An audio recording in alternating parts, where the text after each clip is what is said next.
Music 100%.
Sync go to the options menu to save it locally, then release it as failure.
When things don't sound the way they should, it can ruin the experience of playing. Don't worry, Cuthbert. The Dreamiverse contains heaps of ready-made sounds for us to use. First, let's switch over to play mode and see how it all sounds at the moment.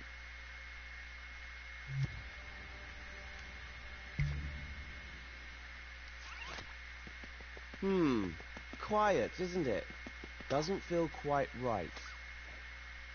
In fact, it's creeping me out, so let's head back into edit mode.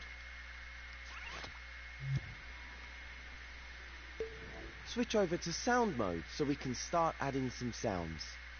Find the modes menu. It's inside the assembly menu.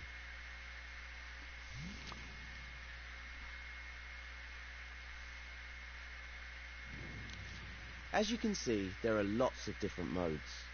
Each has its own set of tools for doing different things. We're currently in assembly mode. If you select the speaker symbol icon with X, we'll switch to sound mode. That's better. In the next step, we'll start adding sounds to the scene.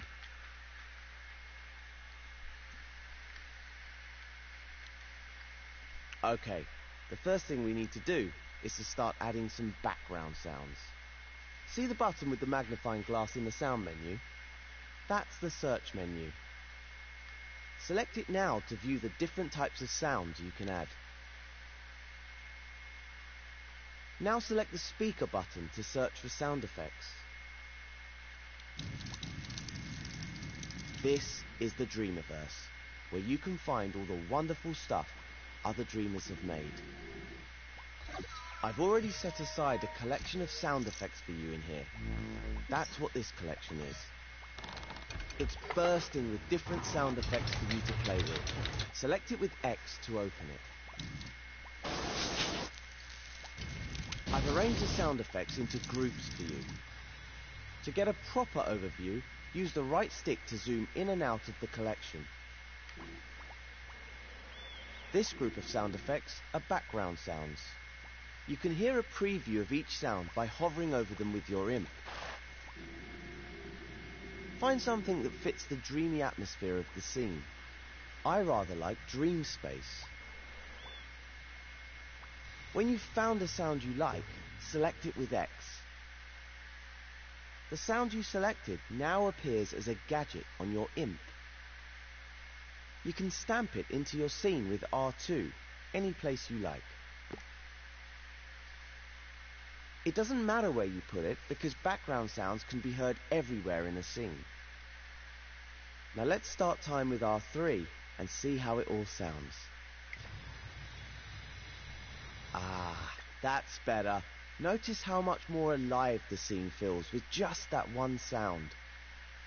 Imagine how it will feel with even more sound effects.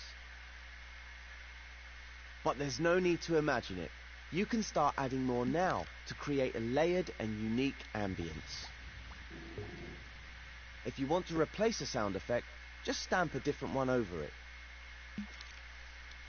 When you've got things sounding just how you want them, rewind time with L3 and move on to the next step.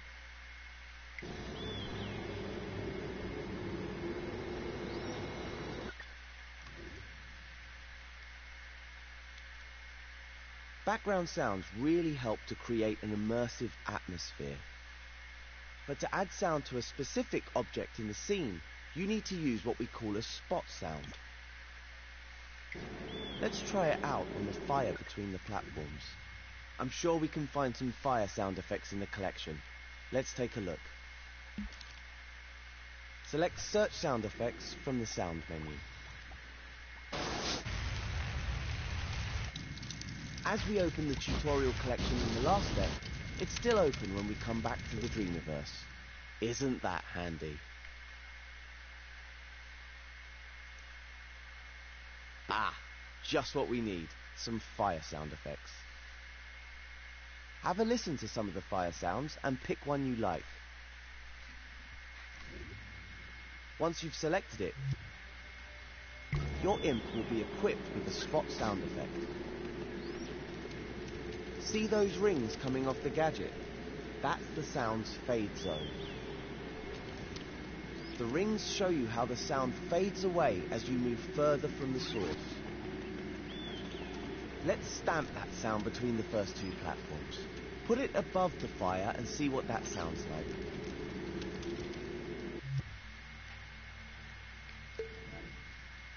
If you want to see the sound's fade zone, select the gadget with X.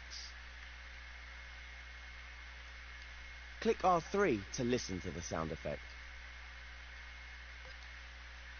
You'll notice the sound gets louder the closer you get to it. Aha! You can almost feel that fire. Toasty. As you move away, out of the fade zone, it gets quieter, until eventually you can't hear it at all. You can press the circle button now to deselect the sound effect. Then click L3 to rewind the scene. If you're happy with your spot sound, move on to the next step. Things haven't been that tricky for Connie so far, but the next gap looks a bit too big, even with her mighty jumping skills. Let's fly over to that floating platform using the left and right sticks and get a closer look at it. Looks like there's a trigger zone attached to it. Why don't we switch over to play mode and see what it does?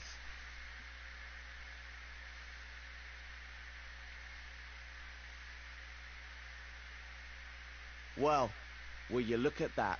It lights up the platform when Connie steps on it. Lovely. You know what would make it even better though? If it made a sound as well. So let's switch back to edit mode and make that happen.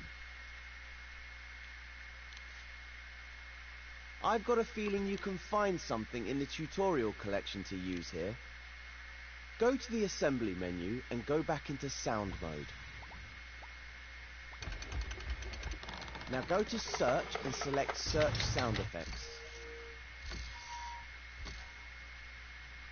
Over here are some energy sound effects. Have a listen to a few.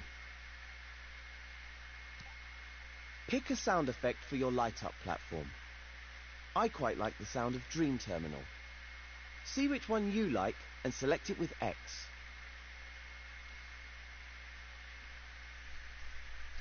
Now it's time to stamp it in the scene somewhere near the platform. In the next step, I'll show you how to trigger the sound effect.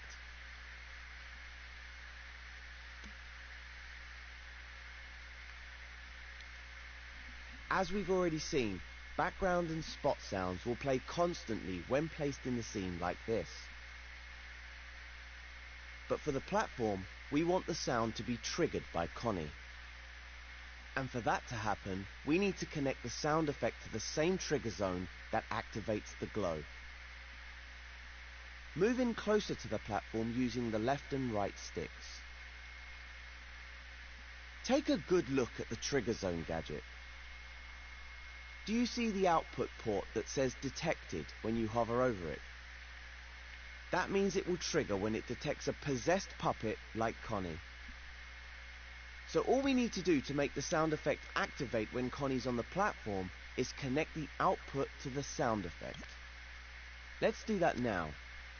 When you select the detected port with R2 or X, you'll see your imp becomes tethered to the port by a wire. Gadgets communicate with each other using wires like this. You'll also notice that a power port has appeared on the bottom of the sound effect gadget. To connect the two gadgets, just hover over that power port and press R2 or X. Time to head into play mode to see how it sounds.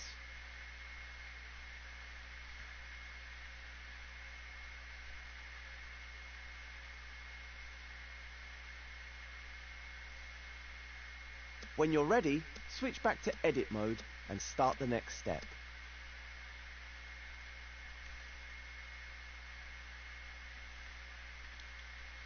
Oh, I just realized something.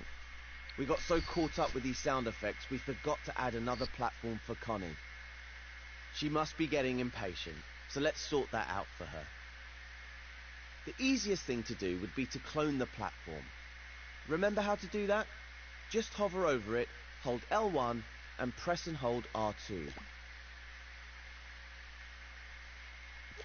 Once the clone has been created, let go of L1, move it to the right spot, then release R2 to place it down.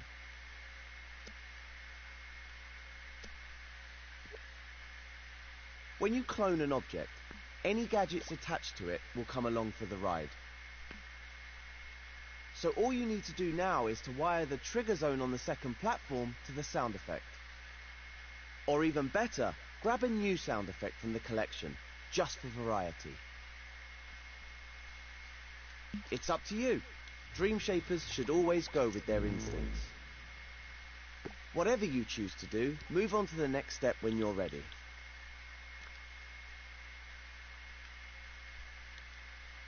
Alright, there's just one more gap for Connie to cross before she reaches the door.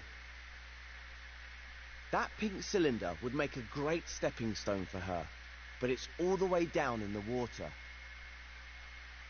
If you take a closer look at it, you'll see there's a trigger zone and a movement sensor on it. They're not connected to anything right now. There's also a keyframe on the platform. I wonder what that does. Try selecting it with X to find out. Just as I thought, it raises the cylinder so Connie can use it to cross over. Press the circle button to deselect the keyframe. Looks like all we need to do is connect the cylinder's trigger zone to the keyframe so it moves up when she gets close. And while we're doing that, why not add a sound effect to it as well? Let's jump back into the sound effects collection and see if there's anything appropriate in there. Down here we've got some mechanical sound effect loops. These are the perfect sound effects for any sort of machinery in a scene. We want something that would go well with a raising platform. I think I'll go for the heavy metal ratchet loop. That sounds good, right? Okay, now select the sound effect of your choice and stamp it near the pink cylinder with R2 or X.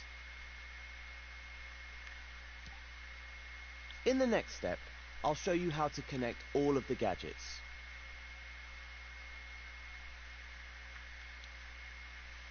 Now we just need to do a little bit of wiring to get everything working. Remember, the trigger zone will activate when it detects Connie, triggering the keyframe to raise the platform. Grab the detected output from the trigger zone with R2 or X. Then stretch the wire to the keyframe gadget and connect it to its power port with R2 or X. Now let's get the sound effect working. This will be triggered by the movement sensor.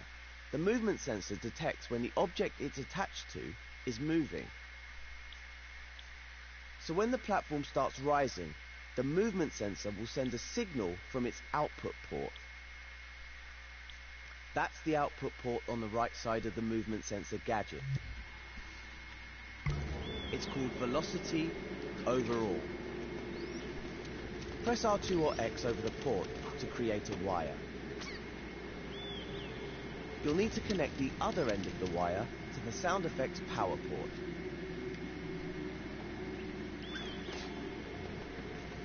Once that's done, switch over to play mode to test everything out.